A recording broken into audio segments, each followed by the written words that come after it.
This film documents the Vietnam War in the words of Americans who served there. It features home movies and rare archival footage collected during a worldwide search, and now presented in high definition. Many scenes are graphic in nature, and viewer discretion is advised.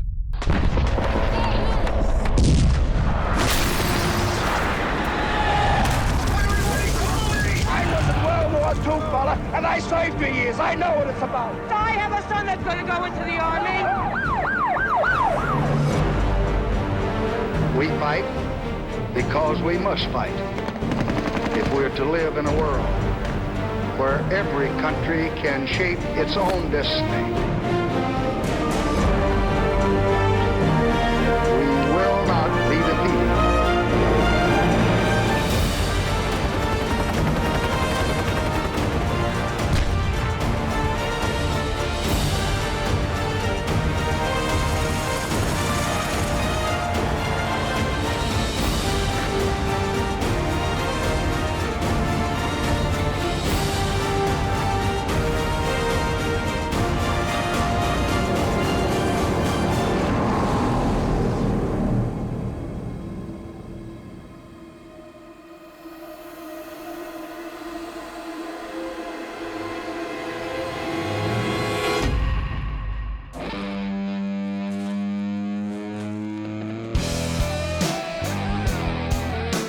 In the spring of 1969, 4 years after the first ground combat troops landed in Da Nang, there are more than 500,000 U.S. troops in Vietnam.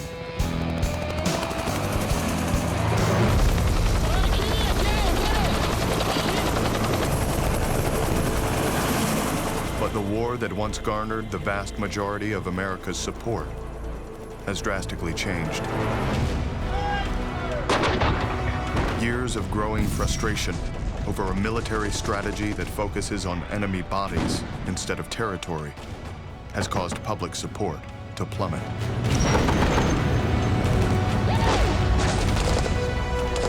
And for the first time, the American soldiers in Vietnam are feeling the effects of the anti-war movement at home.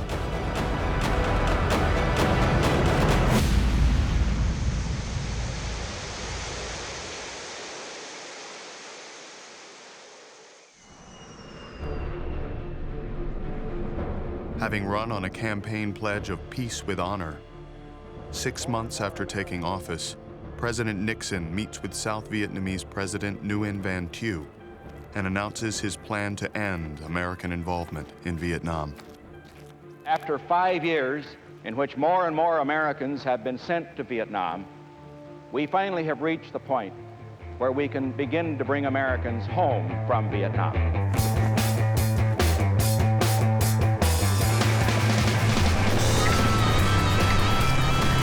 The U.S. military now begins the long and complicated process of withdrawing American troops and training the South Vietnamese to take over full combat responsibilities. The strategy is called Vietnamization.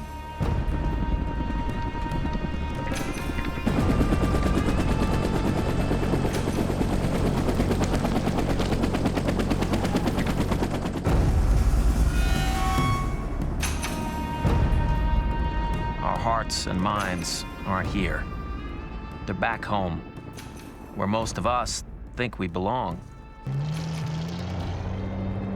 24-year-old Don DeVore is an artilleryman with the 1st Infantry Division stationed at Firebase Gym, just north of Saigon. 9 months earlier, DeVore received his draft notice at the same time his wife found out she was pregnant. Last fall, when my wife told me she was pregnant and I got my draft notice, I recall being violently sick to my stomach. I mean, it was just an awful feeling. I had no desire to go into the service. I had no desire to probably have to go to Vietnam. We all really had the same mission. Let's get this over with. Let's stay safe, and let's get back home to our families. Because we all know we're trying to get the hell out of here. And none of us wants to be the last guy to die for a lost cause. Vietnam.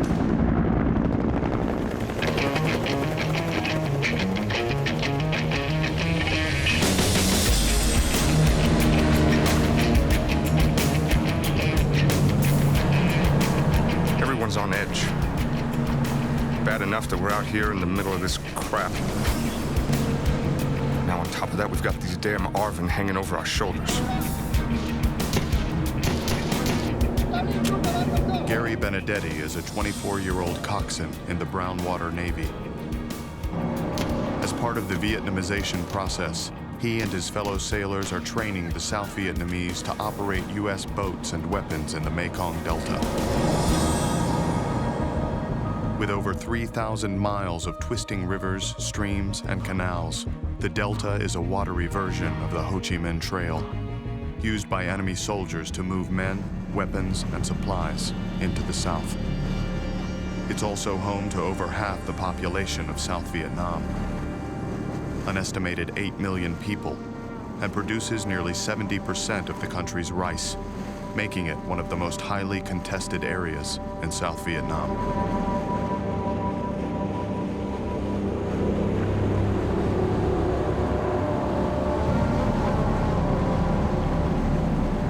I don't know how the hell we're supposed to teach these guys to take over for us.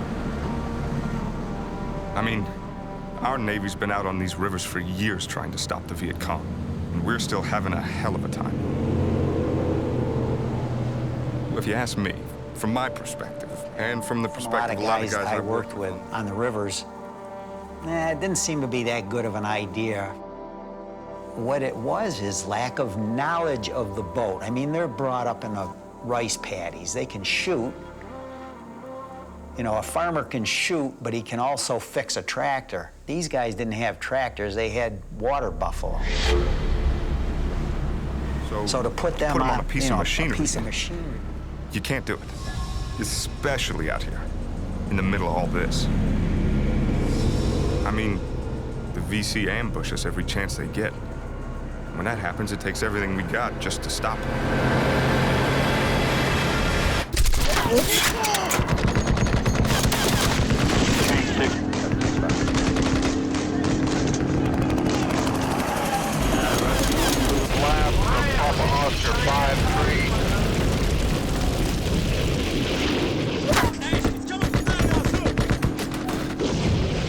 Forget about winning. It's gonna take everything they got just to survive. Hello, Daddy. This is Debbie. How are you today? When you have time, will you... Hello, Dad. This is David, and I'd just like to tell you a few things that happened. I don't have too many things to say. I like to get them. That's what makes me want to write back. Okay? See ya. Goodbye. Remember that I love you with all my heart. I miss you with all my heart. And I hope we never have to be separated again. Just hope that the war can be over. Take care. I love you. Ann Purcell's husband, Ben, has been missing in action in Vietnam for 13 months, ever since the helicopter he was riding in was shot down. Since then, she and her 5 children have had no contact with him and no information as to whether or not he is still alive. I haven't listened to Ben's tape since he went missing. It's far too painful. But he is still all I ever think about. Most mornings, it's a struggle to get out of bed. If it weren't for the children, I probably wouldn't even bother. So when the military assistant liaison officer called and said, "May I come out?" And I said, "Sure." And so he came out and handed me a little piece of paper, and it said, "Your husband's status is being changed from missing in action to POW because a Viet Cong soldier has been captured, and on him he had all the interrogation papers of the men that were aboard the helicopter." As I run outside to tell the children, I'm suddenly overcome with the sheer, simple beauty of the day. It's as if I've spent the last year seeing the entire world through a dark gray veil. And now, finally, that gray is gone. Of course, I realize that none of this means Ben is still alive. A lot could have happened in the last 13 months. But still, I feel like I finally got something to hold on to. I've got hope.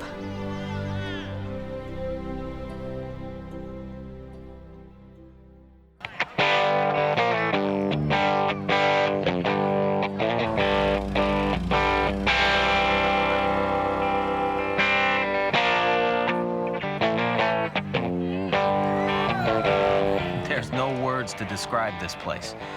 Other than Woodstock, it is one weird, wild place. And I'm loving every minute of it. Don DeVore's world has quickly changed. 3 days ago, he was in Vietnam.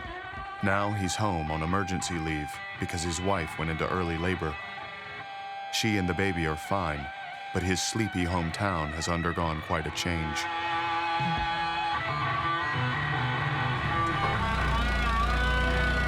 I got All the on roads Route around 17. here were like it was a parking parking lot. lot. I thought perhaps there was an accident or something, but it was just so many cars there. I couldn't believe it. I turned on the radio, and they were reporting on Woodstock. So I called some friends who lived nearby in the area, and they came over. And we said, let's go to Woodstock. Well, come on, all of you big, strong men. Uncle Sam needs help again. Got himself in a terrible jam way down yonder in Vietnam. Put down your books, pick up a gun. We're gonna have Other than being the only guy with short hair, I feel like I fit in here way better than I ever did in Vietnam. Don't ask me, I don't give a damn. Next up is Vietnam. It just didn't resonate with Vietnam. They're these two separate worlds, you know? Well, ain't no time to But as much as I try to push it out of my mind, I know none of this is gonna last. So I man this war a go-go. There's A couple of days when this leaves over, Woodstock, my family, and my brand new baby will all be a distant memory. Because I'll be back in Vietnam.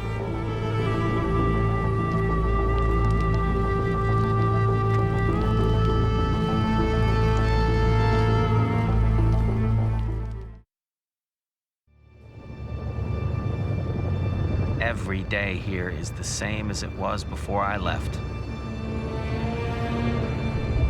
We send out round after round for hours at a time, and then we sit back and wait, bored out of our minds, until it starts again.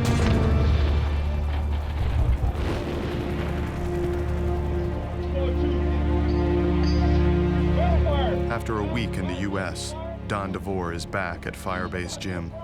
He and his fellow soldiers have just learned that Ho Chi Minh, the communist leader of North Vietnam, has died. They're saying we're supposed to have a ceasefire in honor of Ho's death, but we all learned from Tet that ceasefires don't mean shit.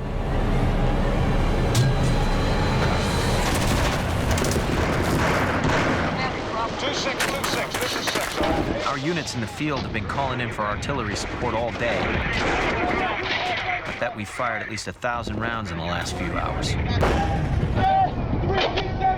Like all fire support bases, Firebase Gym provides artillery cover for American or South Vietnamese infantry units in the field.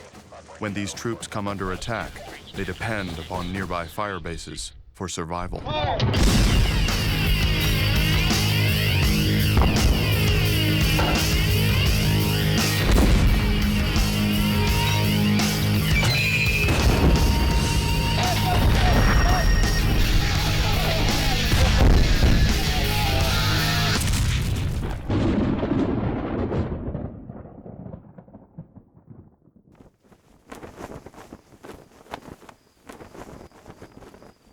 Come sunset, things die down. But we're still on full alert. Not surprisingly, enemy forces launch the majority of their attacks at night, under the cover of dark. Fire bases, such as Gym, are considered primary targets. And since the bases are immobile, the VC have ample time to scope out any weaknesses.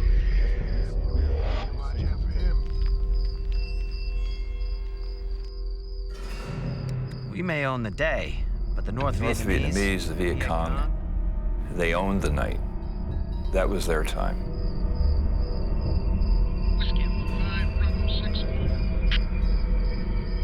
I always felt that that's when the advantage went over to them, because then a lot of the modern weaponry and techniques that we had just didn't apply to the nighttime. And at night was when we were most aware that we were very vulnerable. Some nearby bases got hit last night, so everyone's on edge. Me and 5 other guys are assigned to guard duty at the fire control bunker. Our orders are to radio in coordinates as soon as a target's spotted. Although, right now, I'm so tense I can barely talk.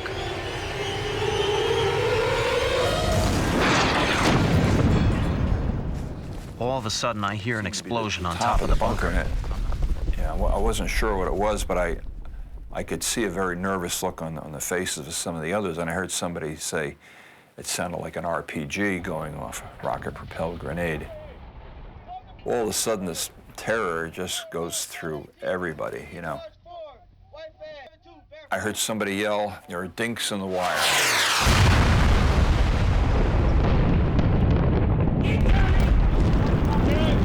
It exploded, I think, right next to my feet, and that's the one that hit me. And it literally picked me a couple of feet right up off the ground and slammed me back down. And then I could feel a lot of pain. A lot of pain up and down the left side of my body. When I look over at my left arm, it's a mangled, bloody mess. It's the last thing I remember before blacking out.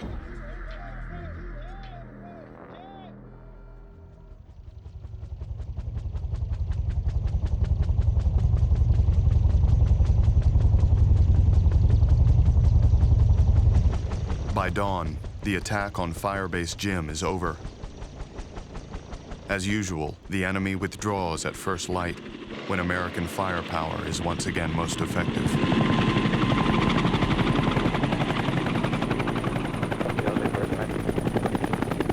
When I open my eyes, a bunch of guys are cheering for me. Kind of like a football player who's been hurt on the field. He's now being carried off to the yells and screams of the crowd.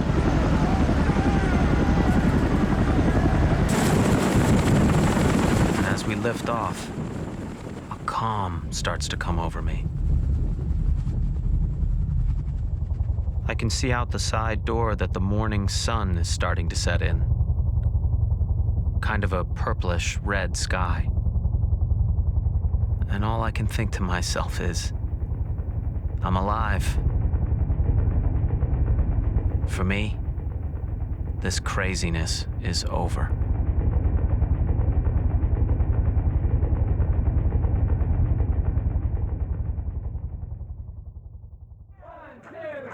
In the fall of 1969, the anti-war movement is heating up. On October 15th, more than 1 million people across the country, in both small towns and large cities, participate in the Vietnam moratorium demonstrations. It's the time of the season when love runs high. In this time, give it to me easy and let me try with pleasured hands to take you in the sun. Meanwhile, even though the total number of troops is starting to be reduced, the military still needs men to fill its ranks, and a draft to meet that need. For years, local draft boards have been widely criticized for a deferment policy that gives preference to students and the wealthy. So, on December 1st, 1969, the Selective Service holds its first draft lottery since World War II. June 25th. 366 plastic balls, each marked with a different birth date, including February 29th, are drawn to determine a completely random draft order for men between the ages of 19 and 25. July 4, 279.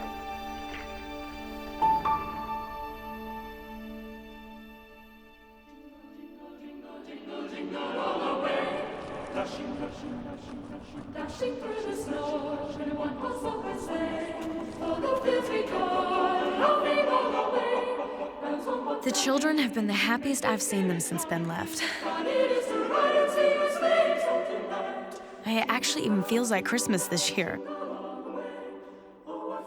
Anne Purcell and her family are celebrating their first holiday since learning her husband, Ben, is among the approximately 400 known prisoners of war being held in North Vietnam. Ever since we got the news about Ben, all the children think he'll be coming home soon. My daughter, So Debbie was is even just convinced that we're going to convinced get a that letter we were at going to Christmas. get a letter at Christmas. And she would go to the mailbox every day. It just broke my heart. I just wanted to cry. And I said, Debbie, you know, I hope we get mail, but I just don't want you to just be there every day and agonize over this. And I guess I agonized over it as much as she did. But she still went every day. And she was so disappointed that we didn't get one. It breaks my heart to see her so disappointed. But even more, it makes me realize that I've actually got to do something. I can't just sit back and hope anymore. I've got to do whatever it takes to make my family whole again.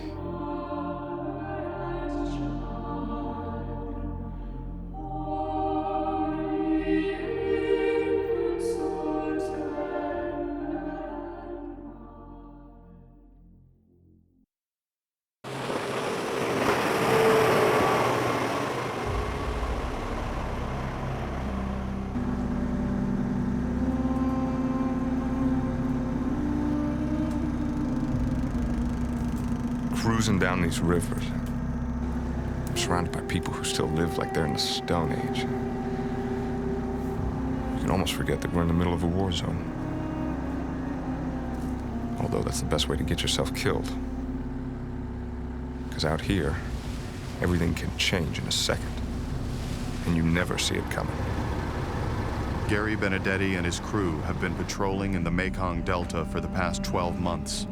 Their current assignment is to pick up a group of Navy SEALs who have come under attack by the Viet Cong. They're on board what's known as an Alpha boat, which is specifically designed to withstand underwater explosions. The further we go, the narrower the river gets, to the point where it's less than 100 feet across.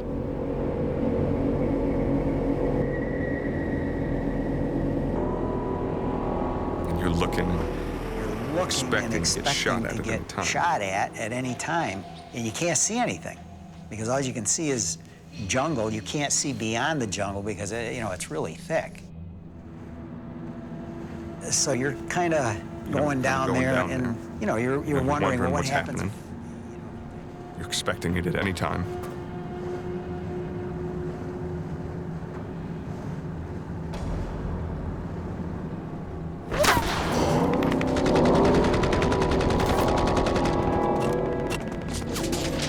Suddenly, we're taking sniper fire from the shoreline.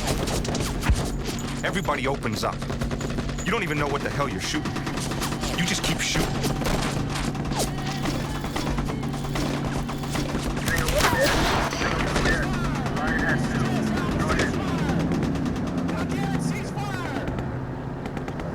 Over the radio, I hear the commander screaming, "Ceasefire! Ceasefire! This is Jester Alpha! Ceasefire!"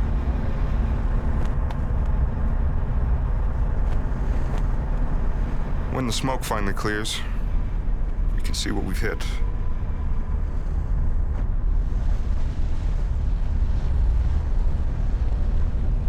It's a little village full of people, all dead.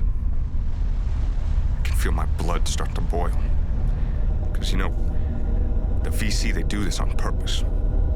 They hide behind these people, and then they fire on us, because they know we'll fire back.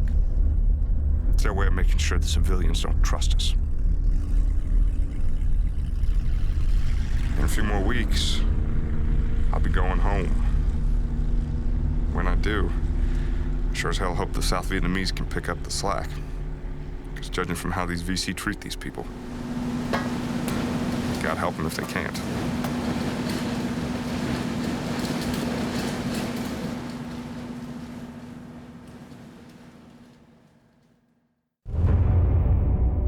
In Paris, peace talks between North and South Vietnam, the Viet Cong, and the United States are deadlocked. After nearly 2 years, almost all that has been agreed upon is the shape of the negotiating table. Hoping to speed up the process, National Security Advisor Henry Kissinger begins secret meetings with North Vietnamese negotiator Le Duc Tho.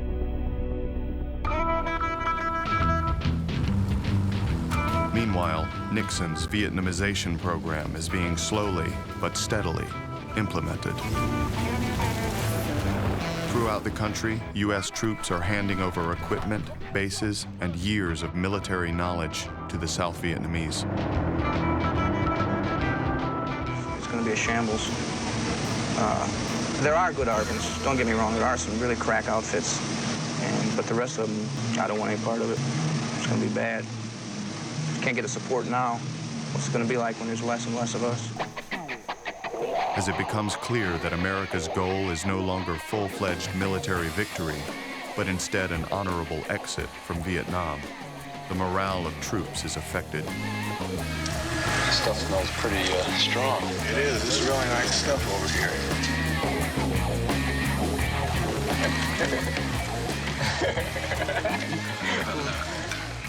And you empty it out and you stick the bowl in the barrel, blow into the bowl, and when it comes out, you get really stoned. I picked a hell of a time to come back to this country. Although the main reason I did is because I'm dying for a chance to command a battalion. Lieutenant Colonel James Anderson is an aide to General Creighton Abrams, the overall U.S. military commander in Vietnam. 7 years after serving as an advisor to the ARVN, Anderson now prepares to take command of an American battalion. General Abrams turned to me one night at the dinner table and he said, Jim, he said, why don't you take command of that battalion? It was almost as though to say, okay, wise guy, you seem to have all the answers. Won't you go show me? And I said, I'd love to take command of that battalion.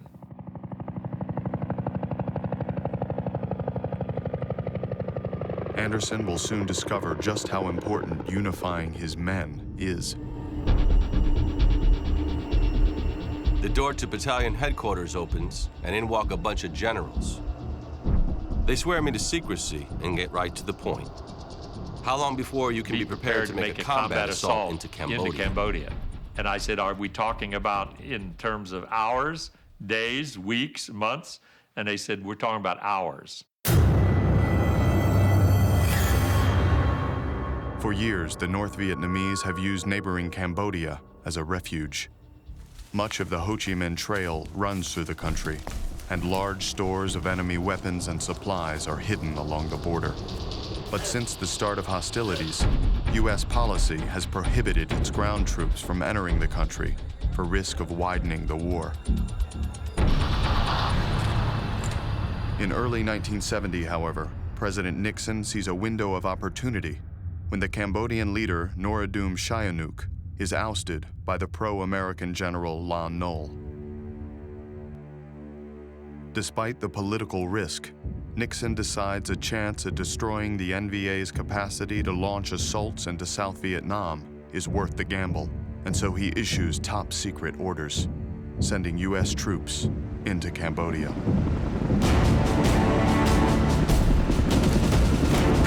It's like a shot of adrenaline, straight into my veins. Within hours, hundreds of soldiers are assembling. Massive amounts of ammo and supplies are being flown in and distributed.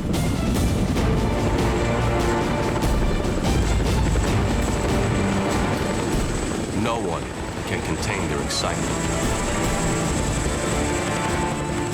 We've been waiting a long time for this. A chance to cross that forbidden line and see what's on the other side. We're finally going into Cambodia.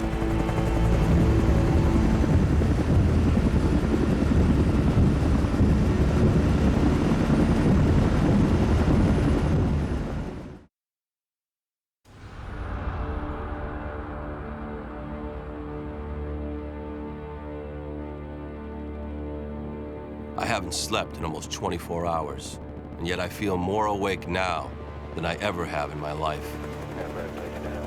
Lieutenant Colonel James Anderson is leading his battalion from the 1st Air Cavalry into Cambodia. Ahead of them stretch waves of tactical fighters and B-52 bombers, while below race mile-long columns of mechanized infantry and armor. Altogether, 30,000 U.S. troops are poised for action. Their mission is twofold. First, decimate enemy sanctuaries and disrupt NVA supply lines along the Ho Chi Minh Trail. And second, attempt to find and destroy the Communist Military Command Center known as Kasvin, which is rumored to be located in the Fishhook region.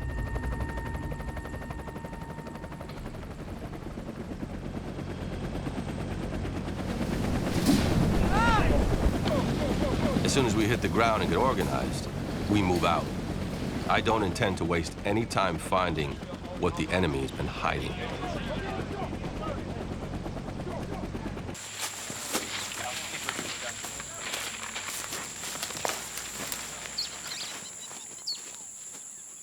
Roger, we just come up on a trotter here. I think it's into a small village. Don't seem like there's any movement in there. It doesn't take long. Within 2 hours, we come across a massive enemy training and supply dump. Bottom port, start coming this way, up.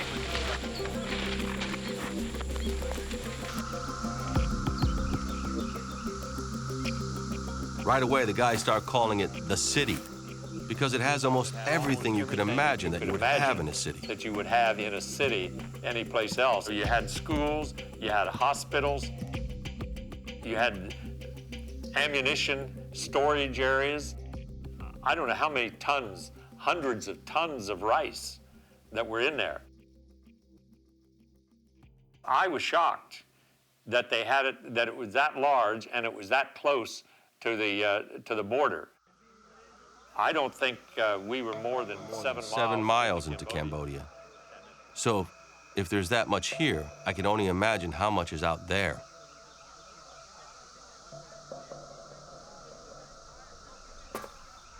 There's so many supplies, it'll take months to destroy it all. And the last thing I want to do is get so hung up with this that we fail our primary objective.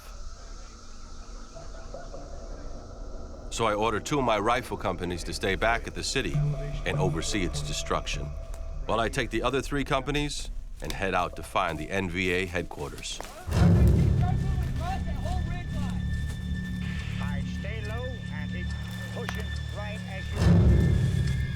While Anderson and his men speed towards their objective, President Nixon prepares to deal with the political problem, the uproar that the news will surely provoke.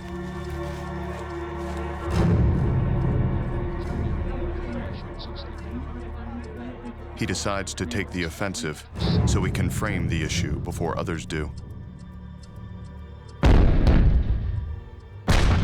Tonight, American and South Vietnamese units will attack the headquarters for the entire communist military operation in South Vietnam.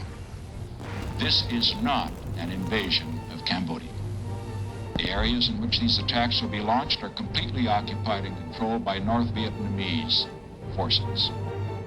We take this action not for the purpose of expanding the war into Cambodia, but for the purpose of ending the war in Vietnam and winning the just peace we all desire.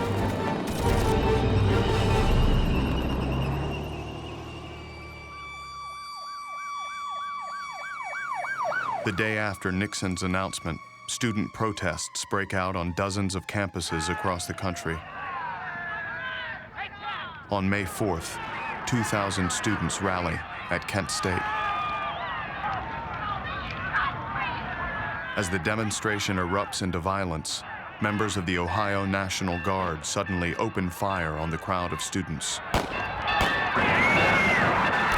In 13 seconds, 67 live rounds are fired. 4 students are killed. 8 more are wounded. 1 permanently paralyzed. Public reaction is horrified and widespread. 4 million students go on strike, forcing 450 colleges, universities, and high schools to shut down.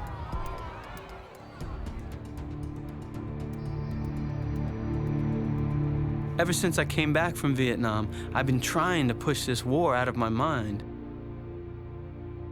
But seeing this makes me realize I can't keep quiet anymore. 2 years earlier, Barry Romo returned home from Vietnam with the body of his nephew, Robert, who was killed in action after the Tet Offensive. I can't lie to myself anymore because this war isn't ending. So I grab a buddy of mine who served with me over there, and we put on our fatigues that we had worn in Vietnam, and we still had them, and they still fit. And we went to the anti-draft rally. And as I'm looking around at all those faces of those kids, all the frustration and the anger and the loss that I've been feeling boils up inside of me. I don't care what the hell anyone thinks or what anyone says. This has got to end. This has got to end now. So I jump up and I start telling all these kids that if they're brave enough to burn their draft cards and risk going to jail, well, then I support them. Because I've had enough fighting, enough killing, and enough of this war. It felt liberating. I felt like someone had taken 10,000 tons off my shoulder. I no longer was bearing the burden of Richard Nixon and Lyndon Johnson's sins. That I was taking a good stand and a manly stand and a human stand and a purposeful stand.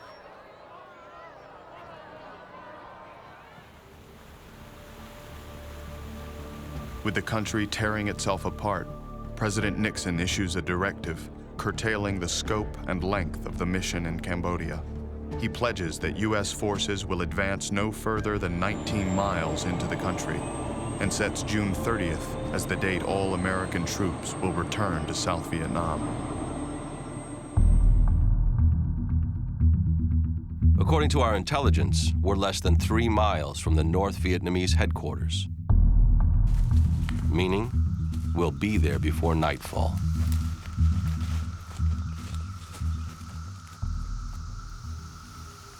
But just as we're closing in on our objective, I get a call from Division Headquarters telling me to halt in place. Do not go any further. Don't go any further. Doesn't make any sense to me tactically. And I was pretty upset about it. I called and I said, who in the hell is making this kind of dumb decision? You know, I'm within 5 kilometers of my objective, and we can be there by nightfall. I said, what's going on? And well, finally the division commander got on the phone and said, Anderson, shut up and listen. Your orders are halt in place, don't go any further. I found out later that President Nixon reported to the American people that our objectives in Cambodia were limited. I'm absolutely speechless. For the first time in a long time, it seemed like we were finally using some common sense in this war. Now, I'm not sure what the hell we're doing.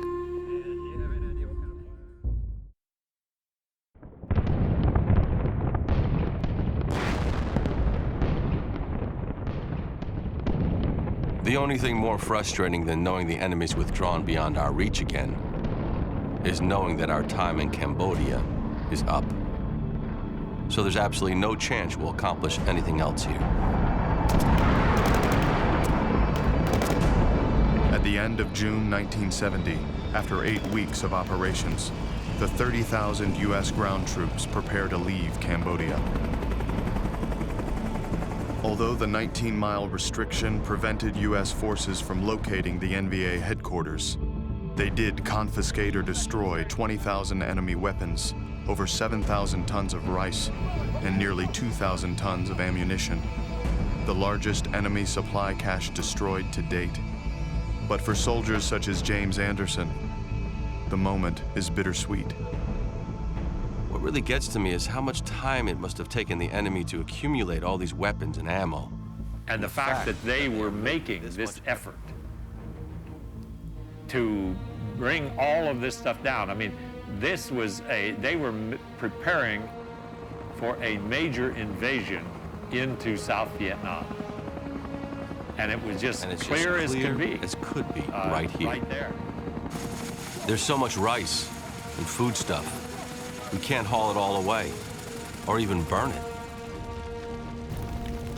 I guarantee you, the NVA will rebuild their supplies, and the second we're out of Vietnam, they'll launch their major invasion.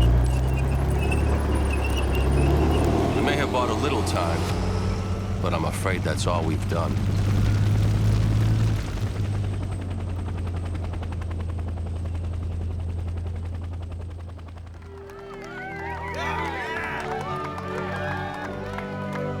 Every day I see another wife welcome her husband back from Vietnam. I'm so happy for them. But at the same time, nobody's doing a thing to help bring Ben home. And I'm through waiting. In the summer of 1970, Ann Purcell becomes a founding member of the National League of Families, an organization with only one mission: to obtain the release of all prisoners, a full accounting of the missing, and the return of all recoverable remains of those killed in Vietnam.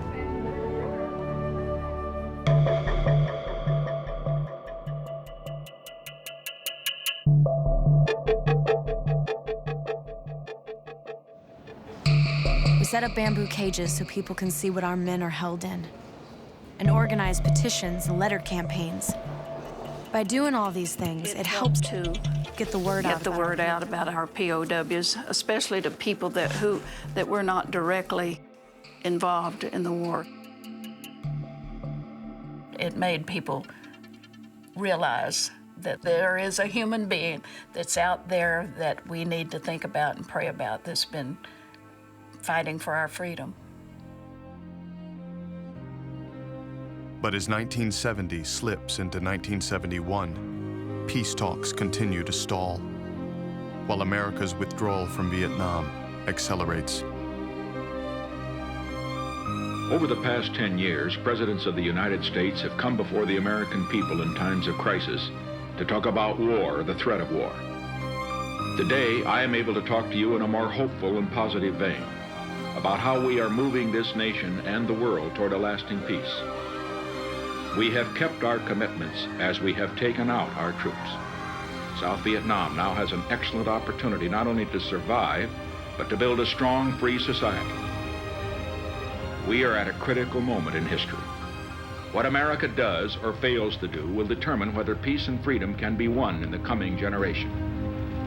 That is why the way in which we end this conflict is so crucial to our efforts to build a lasting peace in coming decades.